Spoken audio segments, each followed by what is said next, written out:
तोंडाला येतं म्हणून काही बोलत जाऊ नका का उगा ऐकतो म्हणून काही ऐकी होता काढवाचं गोड होतं का होतं का दिगीकर बोलत जा. एक काम करा मी कीर्तन झाल्यावर माझ्या पाकिटातलं थोडं थोडं तुम्हाला देते पण तुम्ही बोला. तुम्हाला वाटतं ही न घ्यायचं ना आम्ही बोलायचं देते बाबा पण बोल. काही काही तर निस्ते वाऱ्याला बसल्यात तू बोल मी आहे तू बोल मी बसलोय ना तू बोल मी ऐकतोय तुझं तू बोल ग. नुसता उपकारी परमार्थ येला का तुमचा. मी तर बेंबीच्या देठापासून ओरडते तुम्ही अरे प्रेम तर दाखवा. अरे मी 100% तुम्ही थोडं 1% तर देता का नाही. आनंद तरी व्यक्त करा अरे बोला तरी रे. तुमचं कसं आहे 20,000 लोकांची पंगत एका पट्ट्यानं घातली म्हणला 20,000 लोक खाऊ घातली. शेजारचा म्हणला ताई लय नका बुमलो त्यानं काय चांगल्या मला खाऊ नाही घातली म्हणलं मग ती मला इलेक्शन जवळ आले म्हणून गुतीवली ती. अरे कसं काय असे ना आपण देवाचं नाव तरी मुखात येतंय की नाही. तुम्ही पुढचा विचार करू. काही काही माणसं म्हणतात बघा दानपेटीत पैसे नाही टाकायचे नारळ नाही घ्यायचा हार नाही घ्यायचा का कारण ते देवाला जात. अरे तुम्हाला देवच कळला नाही.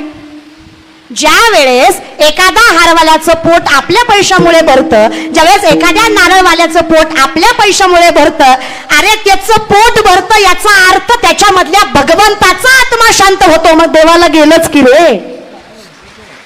कुठल्या अनुषंगाने ही आकुंचित बुद्धी आणि स्टँडर्ड मायना केलाय तुम्ही की का नाही देवाला हार न्यायचा हारवाल्याला काय द्यायचं देवाला द्यायचं. अरे देव कोण आहे कळतंय का. आजकालची 2-4 पुस्तकं वाचली ना माणसं देवापेक्षा स्वतःला शानी समजतात. सावध सांगे संतोषाला खोकड पुस्तकं वाचे. अरे पुस्तकं वाचून शाना झाला तो खोकड आहे.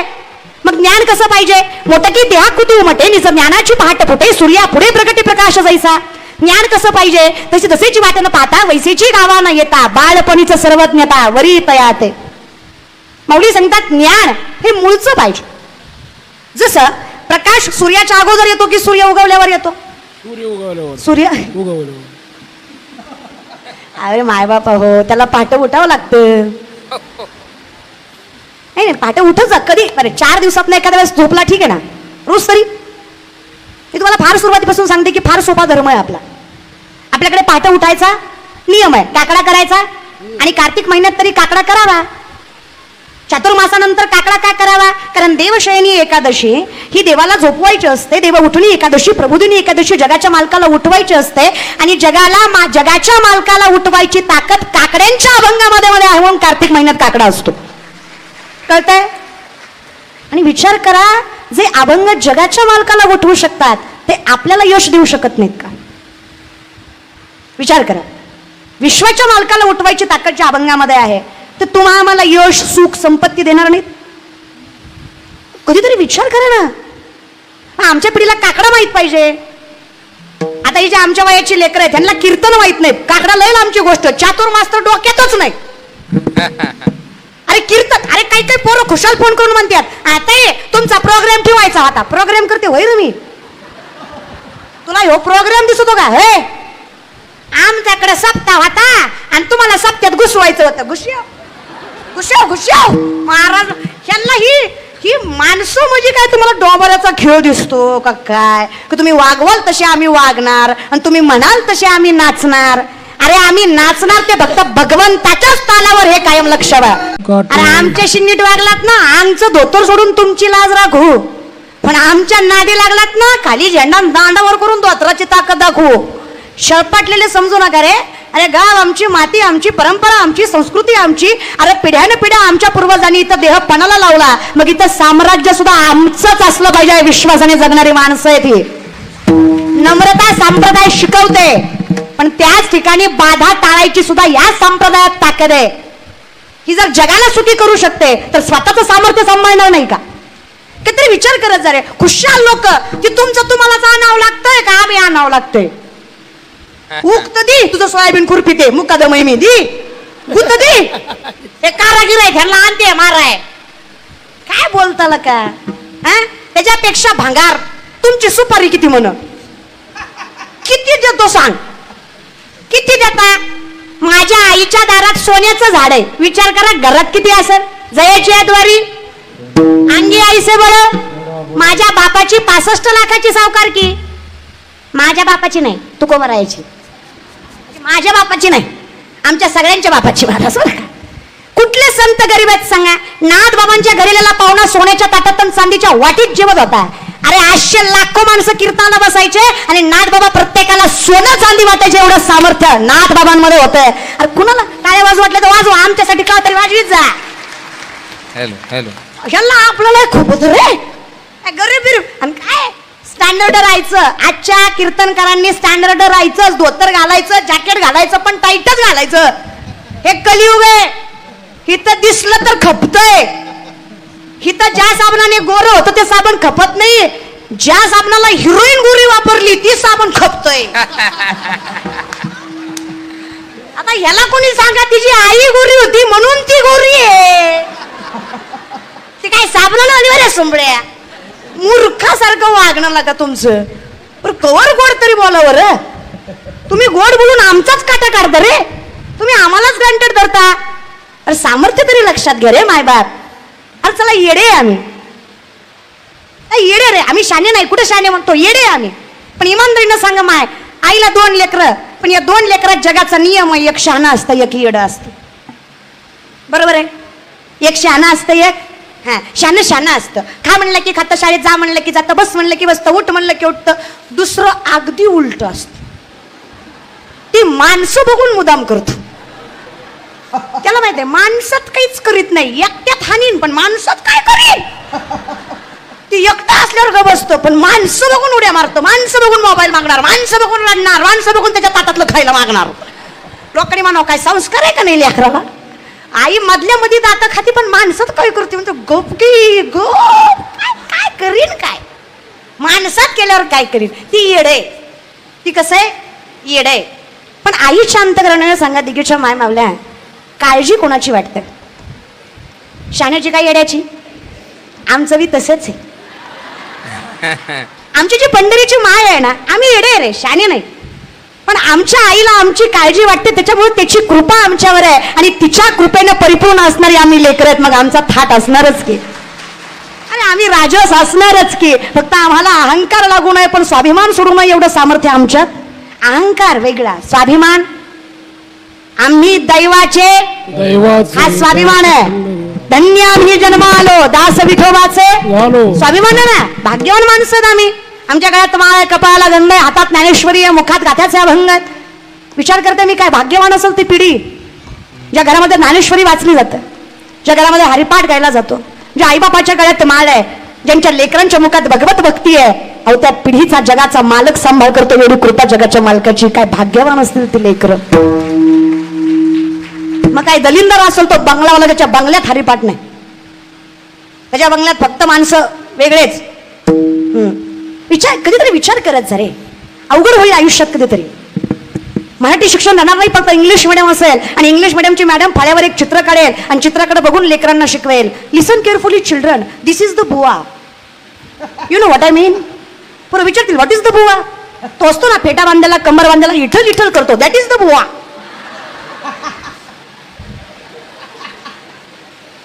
सॉरी. मग पोरं विचारतील मॅडम आजकाल दिसत नाही लाईक डायनासॉर. असा डायनासॉर नामशेष झाला, बुवा बघायला पाहिजे नाही रो एका दिवशी. अरे पिढी सुद्धा बघा आयुष्यात कीर्तन भजन ठीक आहे ना, नाही जमलं काही हरकत नाही रे. नाही कीर्तन ऐकता आलं, नाही भजनात बसता आलं, तरुण पिढी काही हरकत नाही. पण विचार करा विश्वातलं सगळ्यात मोठं महायुद्ध 5000 वर्षापूर्वी घडलं ज्याचं नाव आहे महाभारत. विश्वातलं सगळ्यात मोठं महायुद्ध घडलं ज्याचं नाव आहे महाभारत. त्याचं कारण आहे स्त्रीची अवहेलना. हे ज्या लेकरांनी ऐकलं ती लेकरू देवासमोर बाया नाचवेल का. पण ज्याच्या कानावरच कधी पडलं नाही ते नाचवल्याशिवाय राहील का. ज्या पोरीला कळलं की सीतेनं 7 महिन्याचं लेकरू पोटात घेऊन वनवास भोगला, सत्वासाठी राजभोग सोडला, असं ऐकणारी पोरगी प्रेमासाठी आईबापाच्या नावाला कलंक लावेल का. पण जिनं कधी ऐकलंच नाही ती याचा विचार करेल का. मग तुम्ही याचा विचार करा की तुम्ही काय ऐकवताय. Think about it. कधीतरी गांभीर्याने विचार करा. गाथा ज्ञानेश्वरी हे जो मला लोअर क्लास वाटत असेल ना, तर काय तुम्ही कुठल्या अनुषंगाने आयुष्य जगताय. कारण 90% विज्ञान म्हणजे ज्ञानेश्वरी. या बल्बचा शोध 100-125 वर्षापूर्वी सायंटिस्टने लावला. मूर्ख आहेत आपण. 750 वर्षापूर्वी माऊली ज्ञानेश्वरीमध्ये सांगतात, उदकाचे आवेशे प्रगटले ते जलकलकीत दिसे तर या विजू माझे असे सरील काही. उदक म्हणजे पाणी, आवेश म्हणजे प्रेशर. पाण्याच्या प्रेशरने वीज निर्मिती होते. हे आपल्या ज्ञानोबरांनी 750 वर्षापूर्वी ज्ञानेश्वरीमध्ये सांगितलेला विज्ञान म्हणायचं, याला वारकरी संप्रदाय म्हणायचं. विज्ञान ऐकायचं. चाचुकेनी सांडस आहे, खंडी जपाय पाणी राज हंस आहे. तुझं ज्ञान विज्ञान पैसे वाटवणे देऊ. आम्ही तुम्हाला सांगू खरं काय आणि खोटं काय. ज्याला कळालं ही संत मंडळी, ज्याला नाही कळालं अहंकाराचा वारा. ज्याला कळालं तो सुखी आहे, ज्याला नाही कळालं तो अहंकारात आहे. विनंती या दोघांवरही कृपा असावी. कळतंय? ज्याला कळालं त्याच्यावरही कृपा असावी आणि ज्याला नाही कळालं त्याला कळावं ही तरी कृपा असावी. मला कळतंय ना, माझ्यासाठी तरी होय म्हणा रे. नसलं कळत तरी म्हणा, माझ्या समाधानासाठी म्हणा. तुम्ही मुदाम करताय, मुदाम. काय नाही, तुम्हाला माझी जिरवायची. तुम्ही असं माणसात बसून म्हणणार लय ज्ञान शिकवीत होती, लय वरडत होती, आख्या पण ऐकलं, पट्ट्यानं ऐकलंच नाही. कशाचा दादा? अरे 7 कोटी घरं शुद्ध कांचनाची आहेत रावणाची. एका घराची चौकट 22.5 क्विंटल. अय दिगीकर 2 BHK आपला, तो बी 7व्या मजल्यावर. अरे पडला की गेला. किती? 7 कोटी घर. एका घराची एक चौकट 22.5 क्विंटल. असे 300 ते 400 चौकटी असणार एक घर. अशी 7 कोटी घर. सोन्याची, पितळ्याची, तांब्याची, काश्याची, चांदीची सोडून द्या, फक्त सोन्याची. 80,000 बायका, 1 लाख पोरं, 1.25 लाख नातू. अरे नवग्रहाच्या पायऱ्या कुबेर राखणीला, गाढव वळी गजानन सटवी करी बाळांतपण. ही सत्ता आहे रावणाची, तरी रामाच्या चरणावर मस्तक ठेवल्याशिवाय मोक्ष नाही. हे अटल सत्य आहे नामचिंतनाचं. अरे त्यांच्यासारखे मोठे महान शिवभक्त जर मोक्ष प्राप्तीसाठी मस्तक ठेवल्याशिवाय, अहंकार सोडून दिल्याशिवाय पर्याय नाही. अरे काय आपलं काय काय धोंड्याचा महिना. अरे अर्धा तोळा घातला आपल्या सासऱ्यानं. महिनाभर स्टेटस टीव्हीत होता, लाडाचा जावाई गेला सासरवाड्याला. कवर अर्ध्या तोळ्यावर एवढं. आणि कुठला महाराज म्हणला रे तुम्हाला धोंड्यात जावाई खाऊ घालायचा असतो? त्या महाराजाला अंधारात नेऊन ठोकाला का? आणि हे कुणी काही करतं आजकाल. जावाई म्हणे महाविष्णूचा अवतार आहे. अरे श्रावणात मटण खातो तो. विष्णूला काही स्टँडर्ड आहे का नाही? क्रायटेरिया वगैरे देवाचा. हे विचित्र लोक, विचित्र. वाईट वाटतं रे, वाईट, दुसरं काही नाही. कीव येते कीव. एका अपधर्मिक माणसाने, माझ्या वाणीला माफ करा, अपधर्मिक माणसाने मला एक प्रश्न विचारला. तो म्हणला, ताई तुमच्या श्रीकृष्णाने 16,108 बायका केल्या, त्या तुम्हाला जमता. आम्ही 2-4 केल्या तर आम्हाला नावं ठेवता. अरे भामट्या, तुला सांगणार कोण की कृष्ण कोणाला म्हणतात?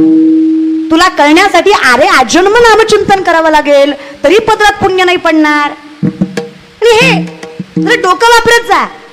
भगवान श्रीकृष्ण ते कंसाच्या कारावासात असणाऱ्या पोरी जगाच्या मालकाकडे याचना करतात की देवा, कंसाच्या कारावासात राहून आलो आम्ही, या विश्वाला तुम्ही ओरडून सांगितलं ना की या पोरी पवित्र आहेत, तरी हे जग ऐकणार नाही. कारण हे जग आहे, इथं देवाचं सुद्धा ऐकलं जात. ही लोक वाईट नजरेनंच बघणार आमच्याकडे, अपवित्रच समजणार आम्हाला, कोणी स्वीकार करणार नाही आमचा. मारावं एवढी विनंती आहे. जगाचा मालक मला तारणहार आहे. मी तारायचं कळतं, मला मारायचं कळत नाही.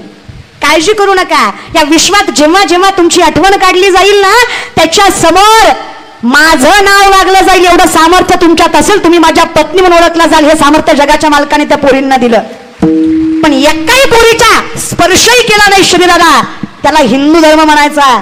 भोग भोगुनी ब्रह्मचारी नवल केवडे केवडे, नकळे कान होवाचे कोडे. तू अरे काय कुठल्या, अरे कसं रे देव आहे तो.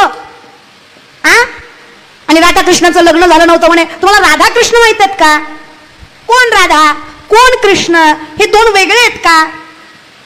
मोहिनी स्वरूपामध्ये ज्यावेळेस भगवान श्रीकृष्णाने मोहिनीचं स्वरूप घेतलं विष्णू भगवंताने, त्यावेळेस सगळे देव बोलले, दैत्य बोलले. कारण अमृत दैत्यांकडे दैत्यांनी छलकपटाने घेतलं होतं, ते देवाकडे द्यायचं होतं. म्हणून मोहिनी स्वरूपामध्ये दैत्यालाही भूल पडावी इतकं सुंदर स्वरूप घेतलं. इतकं देखणं स्वरूप देवाचं बघून दैत्य बोलले, यात नवल नाही. देवही बोलले. प्रत्येक देवाच्या मनात वाटलं की अशी माझी पत्नी असावी. पण एकमेव सूर्यदेव होते ज्यांच्या मनात वात्सल्य निर्माण झालं आणि ज्यांना वाटलं इतकी गोंडस सालस जर माझी मुलगी असेल तर काय भाग्यवान बाप असेल मी, जर या मोहिनी स्वरूपासारखी देखणी पोरगी माझ्या पोटी जन्माला आली तर काय मन स्वच्छ असेल त्या माणसाचं. सूर्यदेवाला कारण देव कुठे, तुका म्हणे चित्त करारे निर्मळ येऊनी गोपाळ आहे तिथे. जगाचा मालक कुठे राहतो, जिथे मन स्वच्छ आहे. बरोबर, हृदय मंदिरी शोधून पाय, पण त्याच्यासाठी मन काय पाहिजे, स्वच्छ पाहिजे. चित्त कसं शुद्ध पाहिजे. मग इतकं शुद्ध चित्त ज्याचं आहे त्या सूर्यदेवाला भगवंतानी वर द्यावा. सूर्यदेवा माझा आशीर्वाद आहे, द्वापार युगामध्ये जेव्हा मी श्रीकृष्ण म्हणून देवकी मातेच्या पोटी जन्माला येईल, त्याच जन्मात मी राधा म्हणून तुमच्या पोटी जन्माला येईल. आणि ती राधा इतकी सुंदर असेल, ते स्वरूप इतकं देखणं असेल, अशा लाखो मोहिनी ज्याच्या रूपावर भाळतात.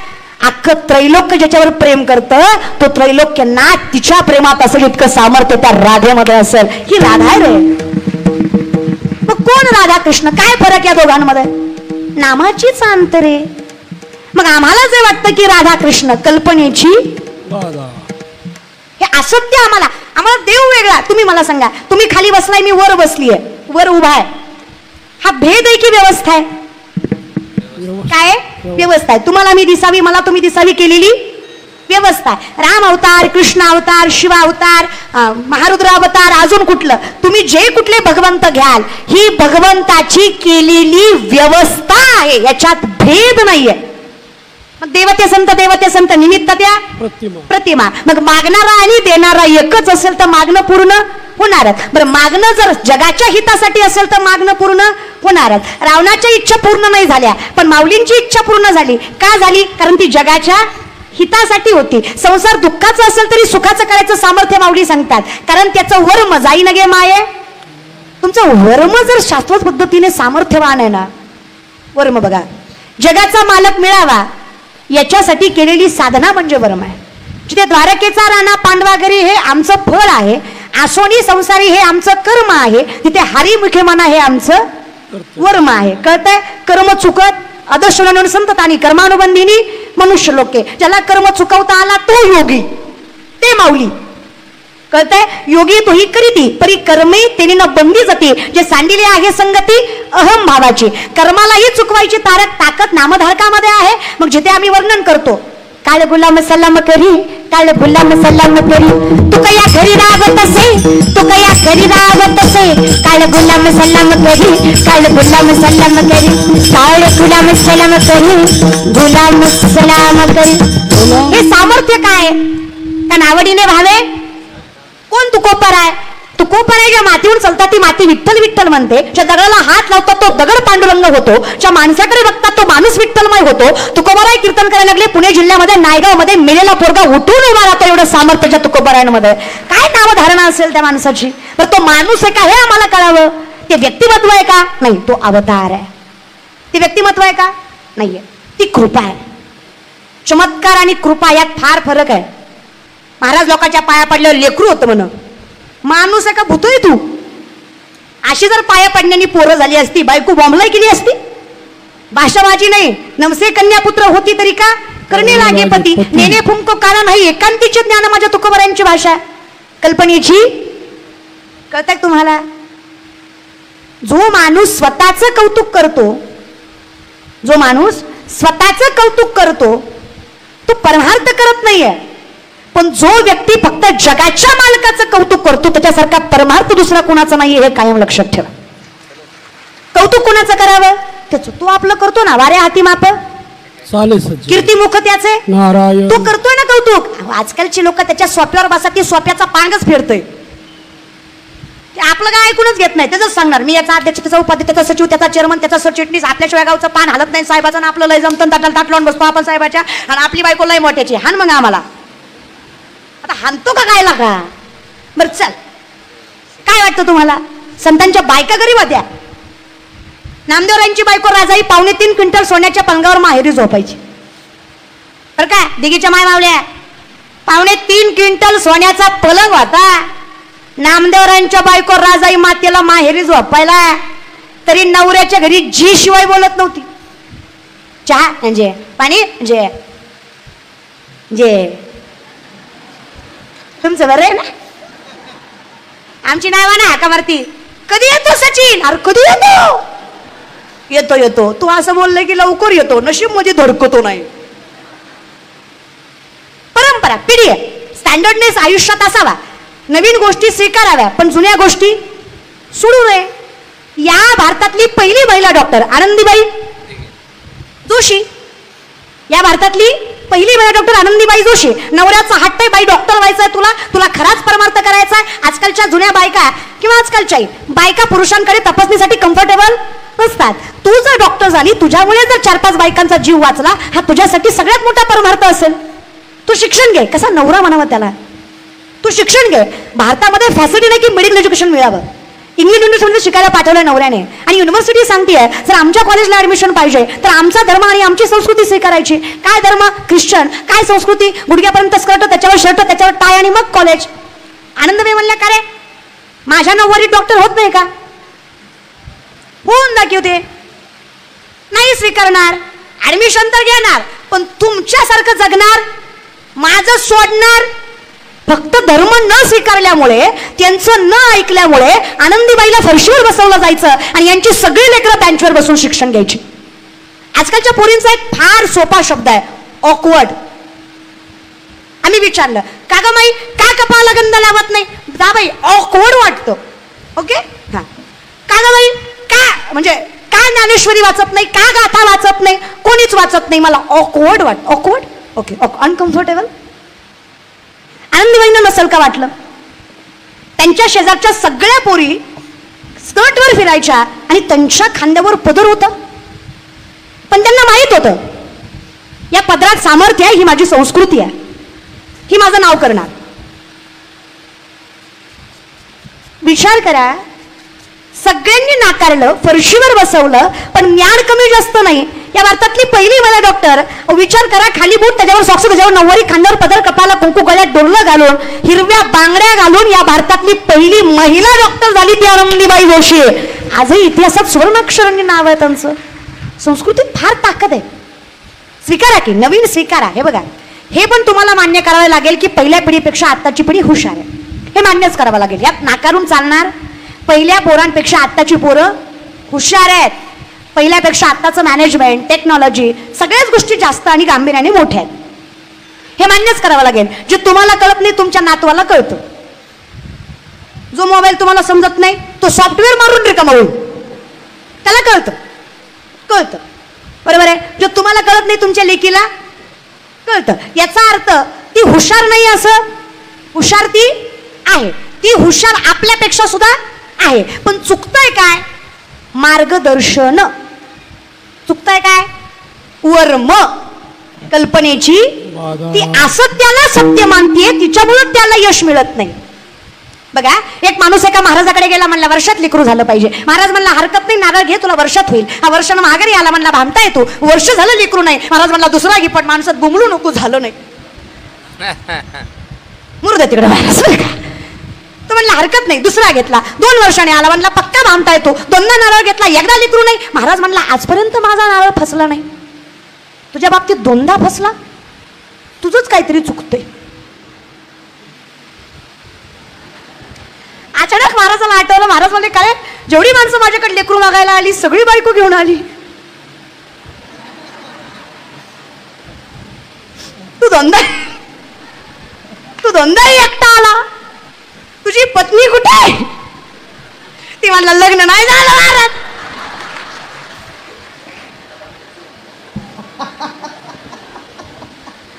करा, तुम्ही सांगा दिगीकर, किती नारळ दिल्यावर लेकरू होईल? मी सांगते किती भजन केल्यावर देव भेटल. अरे भावे विना भक्ती विना, बळे विना शक्ती, भावे विना देव न कळे, निसंदेह गुरुविना अनुभव. मग द्वैताची झाडणी गुरुविना ज्ञान, आणि तया कैचे कीर्तन घडेल नामी. काही माणसं म्हणतात ताई निघालतो कीर्तनाला पण आलो नाही. काय म्हणले आलो पण बसलो नाही. काय म्हणले बसलो पण मधनच गेलो, काम होतं. काय म्हणले शेवटपर्यंत बसलो पण कळलंच नाही. तुझी चूकच नाही. सामर्थ्याने सांगते, तुम्ही कीर्तनाकडे वळत नाही, तुम्हाला कीर्तन कळत नाही, यात तुमची चूक नाही. माऊली सामर्थ्याने सांगतात, तुमचं केलेलं पाप तुम्हाला धर्म मंडपात बसू देत नाही, हे सगळ्यात मोठं सत्य आहे. नामासी विनमुख तो नर पापिया हरिविन धावया तुका म्हणे नाड पाप ठाके हिता जमेल तसं विठ्ठल गाना घरी आहात ठाईचं बैसोनी मंदिरात जमेल तसं काही हरकत नाही. भजनात गोडवा आहे महाराज. याचा अर्थ कसंही गा असं नाही गा रे तर जमतंय जमाय काय नाही त्याला काय डोंगराची हवा न व्हायला श्वासानं जमतंय. फडगुरुजी ह्यातली जर उठली तर आपला फड काय लागू द्यायची नाही महाराज बरं का. त्याच्यामुळं आपला फड टिकवण्यासाठी तुम्ही फक्त शब्दांचा गैरअर्थ घेऊ नका. मी ऊसाचा फड म्हणलं. हा संप्रदायाचं वैभव असणारी मंडळी आहेत ही. यांना मी यांच्याकडे जास्त बघून कीर्तन सुद्धा करत नाही. मी यांच्याकडे जास्त बघून विनोद सुद्धा करत नाही. कारण जेव्हा मी काहीच नव्हतं तेव्हा यांच्याकडे बघून परमार्थ करावा असं शाश्वत पद्धतीने वाटणारी लेकरं आहेत आम्ही. ती मंडळी आहेत. गंभीर गुरुजी असतील, व्यंकटेश दादा असतील, आमचे रविदादा असतील, आमचे प्रवीण दादा असतील, आमचे महाराज असतील. ही सगळी मंडळी माझ्यापेक्षा वरिष्ठ आहे. ज्ञानाने, अनुभवाने, सामर्थ्याने, भक्तीने, तपश्चर्याने. म्हणजे फार मोठी तपश्चर्या आहे. लोकांना वाटतं पण प्रसिद्धी हा सुद्धा चमत्कार नाही. पैसा हा सुद्धा चमत्कार नाही. ज्ञानोबरांनी भिंत चालवली गेली, तुकोबरांचा गाथा तरला, रेड्यामुखी वेद बोलवला गेला हा चमत्कार नाही. हे आधी समजून घ्या. कळतंय का? हा चमत्कार नाही. 36 वर्ष जगाच्या मालकांना नातांच्या घरी कावडीनं पाणी वाहिलं हा चमत्कार नाही. 27 दिवस चोखोबरांच्या बायकोचं बाळणपण जगाच्या मालकानं साडी नेसून केलं हा चमत्कार नाही. हे संतांच्या तपश्चर्येचं फळ आहे ज्याला पांडुरंगाची कृपा साध्या भाषेत म्हटलं जातं. विचार करा ना, ज्या तुकोबारांनी 25 बैलगाड्या कर्जपत्रांच्या पाण्यात बुडवल्या इंद्रायणीमध्ये. किती? 25 बैलगाड्या कर्जपत्रांनी भरल्या होत्या. एका कागदावर 100 ते 200 एकरी जमिनी, 300 ते 400 तोळं सोनं तुकोबाराकडे गाण होतं बरं का पुणेकर. तुम्हाला खाऊ घालू वाटत नाही कोणाला. 25 बैलगाड्या. या जगातले शेतकऱ्यांचं कर्ज माफ करणारे पहिले महापुरुष जगद्गुरु तुकोबाराय, तो वारकरी संप्रदाय. सगळ्यात पहिल्यांदा शेतकऱ्याचा विचार केला जगद्गुरु तुकोबाराय, दुसरे छत्रपती शिवाजी महाराज. बाकी मला माहित नाही. मला गरज बी नाही या दोघांच्या पुढे विचार करायची. बाकी सगळे नुसते बोलतात, करीत काही नाही. ह्यांना फक्त माझी गाडी, माझी मॅडी, माझी दाडी, माझी बॉडी, माझ्याच बायकोची गलगल साडी. बस तुझी दाढी जळू दे पण माझी पिढी पिटू दे. लोकच लय स्वार्थी निघाले दादा कलियुगात. पण हे म्हणा जाऊ दे तिकडे, आपल्याला काय करायचंय. आपण फक्त बोलावा विठ्ठल, पाहावा विठ्ठल, करावा विठ्ठल. काय बाकडी भानगडीतच पडायचं नाही. बघा आयुष्य लय दुःखी जाते. कोण आला आणि कोण गेला म्हणलं की लय टेन्शन येतंय. कारण कधी कोण येईन कोण जाईन ह्याचा भरवसा कलियुगात. त्यामुळे टीव्ही न लावलेलाच बरा. हा लय अवघड आहे दादा, हे कलियुग आहे. इथं कसं आहे, गुरी बायको केली तरी म्हणतात बाबा याला बरी दिली, आणि काळी केली तरी म्हणतात आई गो यानं बरी केली. मग काय ब्रह्मचारी ठेवतात त्याला. अरे बायको तर करू द्या. लय लोकांचं सांगत नाही, पर्सनल एक्सपिरियन्स. शांत कीर्तन केलं नुसतं न्याबळ आठवत आहे, नुसतं उभा राहतं त्याला काय कळाय. आणि जरा हसून खेळून एनर्जीने कीर्तन केलं, गेलतो कीर्तनाला येत तर काय नाही जातीला, पण नाचू नाचू जिरी होती. करू काय, मरू का मरू, मारता का. अरे जगू तर द्या. लोकांचं लईच अवघड आहे महाराज. मला तर विनंतीच आहे, अनंत वाचाळ तुकोबाराय म्हणले लोक जैसा ओक धरिता दरवे ना. लोकांचं तोंड वाकरी कुठं हात लावता. आसमान में जितने सितारे हो उतनी भी अगर शत्रु हो, आसमान में जितने सितारे हो उतनी भी अगर शत्रु हो, आपका बाल न बाका हो अगर हरी साथ हो. जगाचा मालक पाठीशी ना. अरे संकटाला म्हणावं किती अडफटे घाल, अरे दुःखानं म्हणावं कितीही त्रास दे, विश्वाला म्हणावं कितीही नावं ठेवा, अरे जगाला म्हणावं किती पाय खेचा, फक्त माऊलींना विनंती करा तुमची ऊब आम्हाला लागावी, आम्ही जगाच्या पातळीवर यश मिळवू. फक्त ज्ञानोबारांची तुकोबारांची ऊब आम्हाला लागावी. ऊब खूप झाली, कृपा. पण हे तपश्चर्याशिवाय शक्य. मी कीर्तन करते त्याला 18 वर्ष झाली. म्हणजे माझं वय 23, पण वयाच्या 5व्या वर्षी मी पहिलं कीर्तन केलं. लोकांना आता प्रसिद्धी दिसते. मी आणि बाबा आम्ही शेजारी शेजारी राहायचो आळंदीमध्ये. मी आळंदीत 6 वर्ष राहिले. बाबांची रूम आणि किती रूम दादा आहे.